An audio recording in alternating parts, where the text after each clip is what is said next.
친구들 신앙 고백 드리겠습니다. 전능하사 천지를 만드신 하나님 아버지를 내가 믿사오며 그 외아들 우리 주 예수 그리스도를 믿사오니 이는 성령으로 잉태하사 동정녀 마리아에게 나시고 본디오 빌라도에게 고난을 받으사 십자가에 못 박혀 죽으시고 장사한 지 사흘 만에 죽은 자 가운데서 다시 살아나시며 하늘에 오르사 전능하신 하나님 우편에 앉아 계시다가 저리로서 산자와 죽은 자를 심판하러 오시리라. 성령을 믿사오며 거룩한 공예와 성도와 서로 교통하는 것과 죄를 사하여 주시는 것과 몸이 다시 사는 것과 영원히 사는 것을 믿사옵나이다. 아멘. 사랑의 하나님, 오늘 우리를 예배로 인도하시고 날마다 큰 은혜를 부어주시며 우리를 사랑하여 주셔서 참 감사합니다. 우리 초등부 친구들이 개학이 가까워지며 혼란스러운 시기에 놓여 있습니다. 그러나 하나님을 향한 믿음만큼은 길을 잃지 않도록 주님 인도하여 주세요.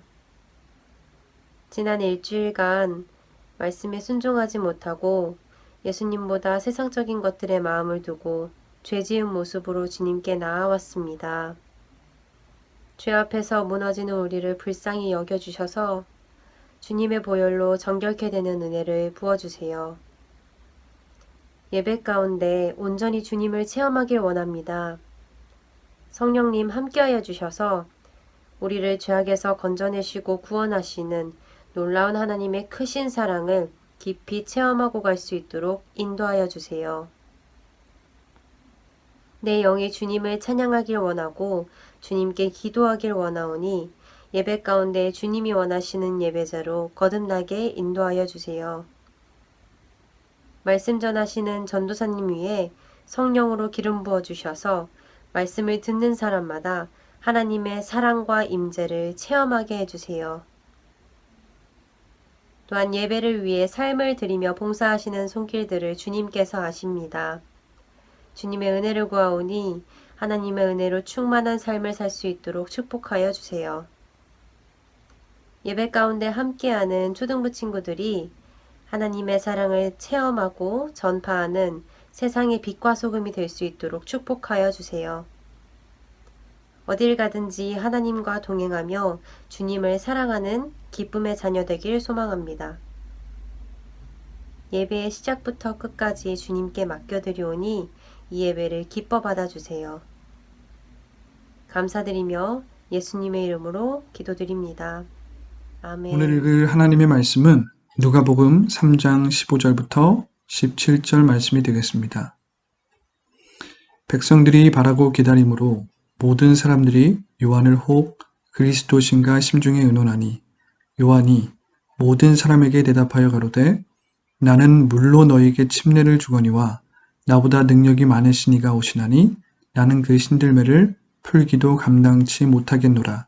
그는 성령과 불로 너희에게 침례를 주실 것이요 손에 키를 들고 자기의 타작마당을 정하게 하사 알곡은 모아 곳간에 들이고 쭉정이는 꺼지지 않는 불에 태우시리라. 누가복음 3장 15절부터 17절 말씀. 아멘. 짜잔. 우리 친구들 한 주간도 잘 지냈나요? 오늘 전도사님과 함께 성경머리 묵상법 12번째 이야기 성령의 침례편에 대해서 나누기 원합니다.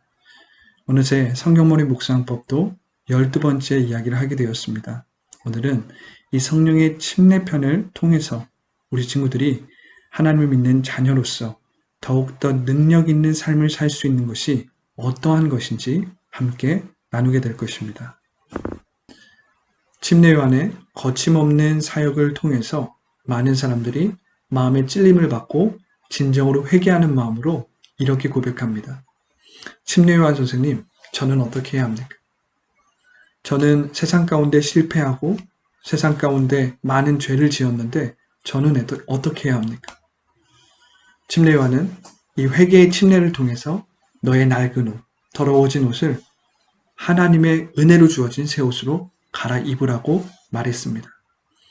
이 회개의 침례를 통해서 많은 사람들이 자유함을 얻고 하나님 앞에 다시 한번 서게 되었습니다.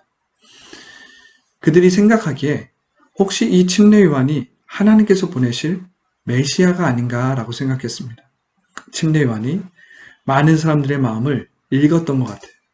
침례 요한은 사람들이 기다려야 할 하나님이 보내실 메시아에 대해서 선포합니다. 요한이 모든 사람에게 대답하여 가로되 나는 물로 너희에게 침례를 주거니와. 침례 요한은 자신의 사역에 대해서 먼저 언급합니다.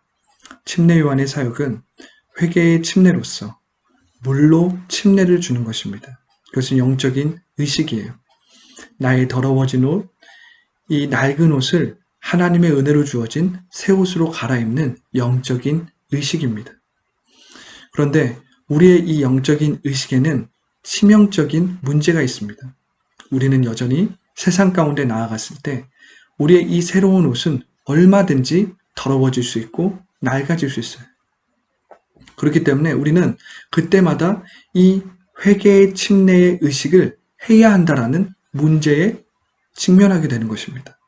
그런데 요한은 이렇게 고백합니다. 나는 너희들에게 물로 침례를 주지만 나보다 능력이 많으신 이가 오실 것이다.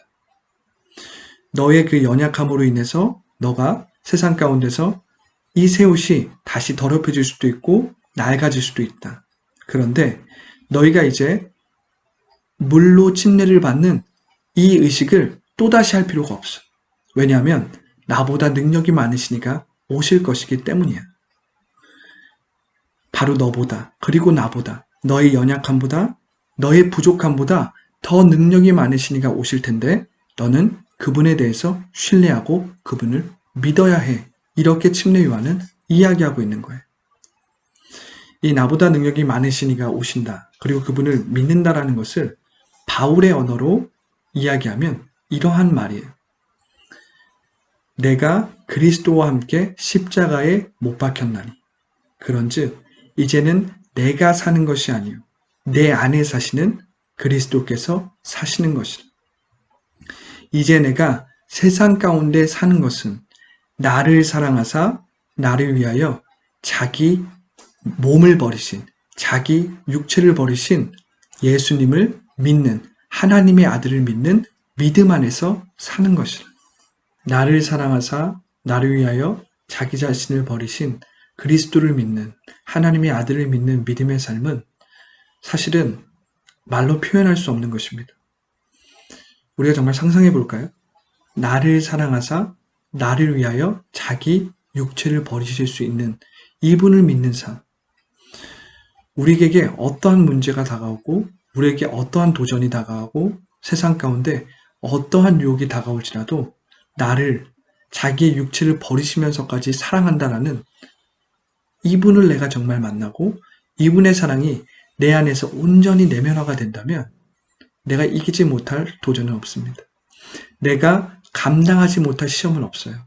내가 이기지 못할, 극복하지 못할 세상의 유혹은 없다라는 것입니다. 우리 찬양의 가사도 이렇게 있지 않습니까? 그 사랑 얼마나 아름다운지, 그 사랑 얼마나 크고 놀라운지를, 그 사랑 얼마나 나를 부욕해 하는지, 그 사랑 얼마나 나를 감격하게 하는지, 그 사랑이 내게 넉넉하게 이기고 넉넉하게 극복할 수 있는 힘을 주신다라는 것. 나를 사랑하사 나를 위하여 자기 자신을 버리시니 그 능력이 많으시니까 오신다라고 이 침례 요한이 고백하고 있는 것입니다. 침례 요한은 이렇게 이야기합니다. 나는 그 신들매를 풀기도 감당치 못하겠노라. 이 팔레스타인 지역은 모래가 많고 먼지가 많이 일어나는 지역이었어요. 그래서 사람들이 밖에 나갔다 오면 이 발이 엄청나게 더러워졌습니다.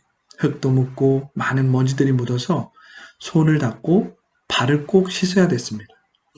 보통의 집이었다면 스스로 발을 닦았겠지만 부유한 집에는 종들이 있었는데 특별히 발을 담당한 종이 있었어요.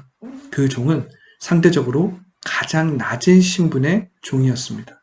그 종이 하는 일은 주인의 이 신발에 줄을 묶기도 하고 풀기도 하고 그것과 이어져서 이 더러워진 주인의 발을 닦아주는 일까지 했습니다. 이 침례 요한은 스스로 자청해서 자신은 그 능력이 많으신 분, 그분 앞에 가장 낮은 종으로서 자신을 표현합니다. 그래서 곧 오실 그 능력 많으신 이를 영접하는 거예요. 우리는 이 침례 요한의 태도를 보면서 그의 신앙이 얼마나 순전하고 하나님을 정말 두렵고 떨림으로 섬겼는지를 볼 수 있습니다. 우리도 그와 같이 정말 하나님, 어미하신 하나님, 우리가 사랑이 많으신 하나님, 정말 우리를 이해하시고 우리를 품으시는 아버지이기 때문에 우리가 그분 앞에서 때때로 많은 실수들을 해도 그분이 넓은 아량으로 관대한 마음으로 다 받아주실 것도 알지만 이 침례 요한과 같이 정말 두렵고 떨림으로 나는 하나님 앞에 가장 낮은 하찮은 종입니다.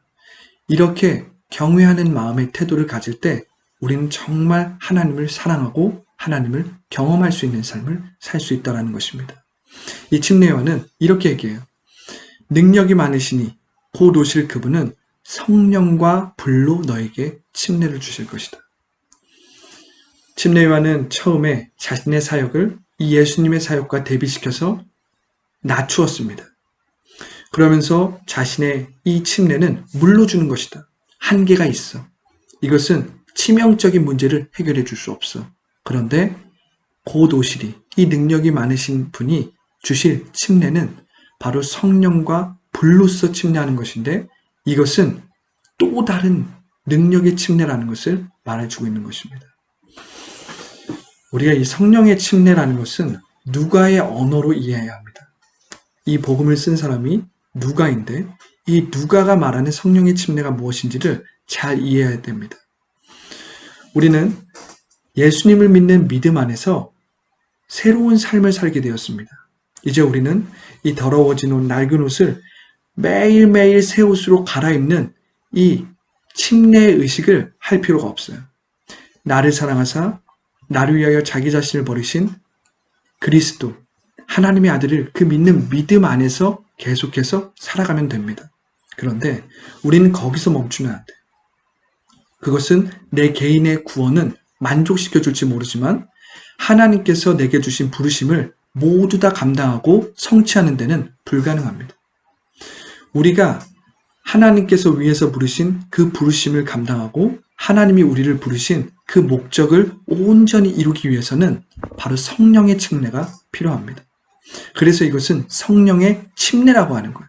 이 침례라는 건 뭐죠? 바로 옛사람에서 새사람으로 완전히 변화되는 의식이라고 했잖아요. 그런데 이 침례는 물침례가 아니에요. 바로 성령의 침례입니다. 이 성령의 침례는 우리를 또 다른 사람으로 변화시켜 주는데 그것은 하나님의 부르심을 감당할 수 있는 하나님의 일을 할 수 있는 사람으로 완전히 새롭게 태어나는 것을 의미합니다. 그래서 그것은 성령과 불로서 이 불은 우리를 성결하게 우리를 거룩하게 하는 불입니다. 이 성령과 불로 우리는 다시 태어나는 거예요. 이 누가의 언어에서 성령의 침례는 바로 증인과 연결되어 있습니다. 예수 그리스도를 증거하고 복음을 전파하고 하나님의 말씀을 선포하는 캐리그마라는 이 선포의 영, 예언의 영과 관련이 있습니다. 그래서 우리가 성령의 침례를 받았을 때 우리는 다시 한번 그리스도인으로서 태어나는 거예요. 새롭게.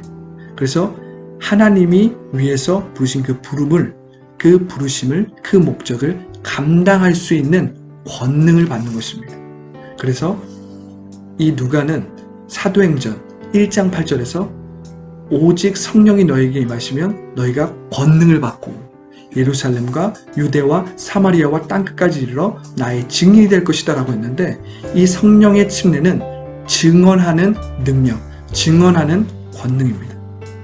내 안에 예수 그리스도의 이 복음이 믿어지고 보아지고 들려지고 깨달아지는 것이 성령의 침례라는 거예요. 그래서 우리가 성령의 침례를 받고 나면 이 침례 요한과 같이 거침없이 사역하는 사람이 될 수 있습니다. 내가 무슨 직업을 가졌든지 내가 어디에 있든지 내가 누구를 만나든지 거침없이 그리스도에 대해서 증언하게 되고 증거하게 되고 선포하게 된다는 것.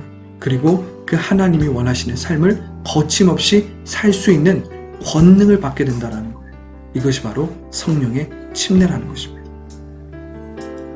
침례요한은 예수님의 종말론적인 사역을 언급합니다. 17절에 손에 키를 들고 계신 예수님. 이 말은 예수님이 마치 손에 키를 들고 그 키에 곡식물을 올려놓습니다. 그리고 그 키를 이렇게 흔들어요. 그러면 바람에 가벼운 쭉정이는 날아가고 무거운 알곡은 그 키에 그대로 남아 있습니다. 그러면 그 알곡은 그대로 모아 곳간에 들인다는 것입니다. 우리는 반드시 알곡이 되어야 합니다. 알곡이 되기 위해서 우리는 나보다 능력이 많으신 분을 신뢰하고 믿어야 합니다. 바울의 언어로 나를 사랑하사 나를 위하여 자기 육체를 버리신 하나님의 아들을 믿는 그 믿음을 우리가 가져야 합니다. 그리고 우리는 거기서 멈추면 안 됩니다. 우리는 성령의 침례를 사모함으로 다시 한번 성령의 침례로 새롭게 태어나야 합니다. 그래서 하나님이 내게 저 하늘에서 부르신 그 부르심의 목적을 달성하고 이루면서 이 땅에 알곡으로서 살아가야 된다는 것입니다. 그것이 바로 하나님 나라의 자녀된 삶이고 천국 백성으로서 살아가는 그러한 삶인 것입니다. 오늘 침례 요한은 이 17절에서 많은 사람들에게 너희는 쭉정이가 되지 말고 알곡이 되어라. 곧 오실 분 너희의 구원자 예수님을 온전히 믿고 그분이 베푸실 성령의 침례를 사모해라. 그리고 성령의 침례를 통해서 다시 한번 새롭게 되어서 하나님이 너희를 부르신 그 부르심을 감당하고 이루면서 살아야 한다. 이렇게 선포하고 있는 것입니다. 오늘 말씀을 통해서 우리 친구들도 성령의 침례를 사모하시기 바랍니다. 그러기 위해서는 우리가 먼저 나를 사랑하사 나를 위하여 자기 자신을 버리신 이 예수님에 대해서 잘 알고 있어야 됩니다. 이분을 잘 신뢰해야 합니다. 그 믿음 안에서 우리는 성령 침례를 사모할 수 있습니다.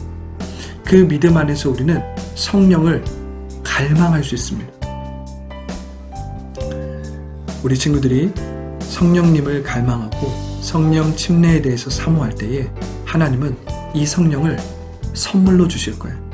선물은 우리 친구들이 정말 간절히 원하면 하나님이 주시는 어떤 것이잖아요.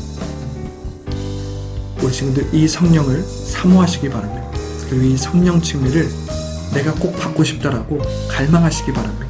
그러면 우리 친구들에게 이 선물이 주어지게 될 것입니다. 살아계신 하나님 감사합니다. 나를 사랑하사 나를 위하여 자기 자신을 버리신 하나님의 아들을 믿는 이 믿음으로 이끌어 주시고 우리 친구들 성령의 침례를 사모할 수 있도록 인도하여 주셔서 하나님의 선물인 이 성령의 침례를 받아서 우리 친구들이 거침없이 복음을 전파하고 이 복음을 선포할 수 있도록 인도하여 주시옵소서. 우리 친구들이 성령 침례를 통해서 다시 한번 하나님의 백성으로 하나님의 자녀로 태어나게 하여 주시고 능력이 있고 권능을 받아서 이 복음을 담대하게 전할 수 있도록 우리 친구들을 인도하여 주시옵소서. 받은 바 은혜에 감사하여서 예물을 드리오니 이 예물을 통해서 하나님의 나라를 세워주시고 주님 코로나19가 다시 한번 확산되고 있습니다. 이 코로나19를 하루속히 해결하여 주시고 이 코로나19로 인하여서 고통당하고 있는 많은 영혼들이 있사오니 그 영혼들을 치유하여 주시고 돌보아 주시옵소서. 감사와 찬양을 주님께 올려드리며 예수님의 이름으로 기도합니다. 아멘. 주님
예배를 마칩니다.